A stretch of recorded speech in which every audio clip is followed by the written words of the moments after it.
নারী নিরাপত্তায় সুন্দরবন পুলিশ জেলার মহিলা পুলিশের বিশেষ দল। একদিকে আরজিকর কাণ্ড নিয়ে তোলপাড় রাজ্য, বিক্ষোভ, ধর্ণা, প্রতিবাদ মিছিল চলছে লাগাতার। প্রশ্ন উঠছে নারী নিরাপত্তা নিয়ে। সেই সময় বিশেষ উদ্যোগ গ্রহণ করলেন সুন্দরবন পুলিশ জেলা। সাধারণ ও নারী নিরাপত্তার জন্য তৈরি করা হলো সুন্দরবন পুলিশ জেলার মহিলা পুলিশের বিশেষ দল।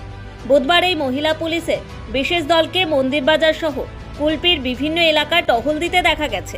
তারা কথা বলেন বিভিন্ন বয়সের, বিভিন্ন কাজে যুক্ত থাকা ও সাধারণ মহিলাদের সঙ্গে। তারা জানতে চান মহিলারা সঠিক নিরাপত্তায় আছেন কিনা, কোনো সমস্যার সম্মুখীন হচ্ছে কিনা ইত্যাদি। কেউ কোনো সমস্যায় পড়লে তৎক্ষণাৎ স্থানীয় প্রশাসনকে জানানোর পরামর্শ দেন তারা। পুলিশের তরফে জানা যায়, মহিলাদের সাহস যোগাতে এবং তাদের পাশে থাকার আশ্বস্ত করতে এই উদ্যোগ গ্রহণ করা। সাধারণ নিরাপত্তা কর্মসূচিতে বিশেষ করে মহিলাদের নিরাপত্তার উপরে জোর দেওয়া হয়েছে। আমাদের কিছু মহিলা পুলিশদের প্রশিক্ষণ দিয়ে একটি বিশেষ দল তৈরি করা হয়েছে। তারা হাসপাতাল, বাসস্ট্যান্ড, জনবসতি ইত্যাদি এলাকাগুলিতে যাবেন এবং সাধারণ মানুষদের সঙ্গে কথা বলবেন।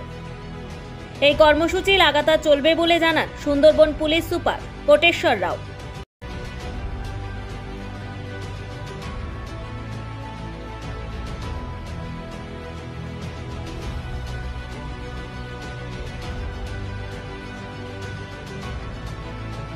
কুলপি থেকে লতা পুরকাইতের রিপোর্ট, নিউজ দিগন্ত বার্তা।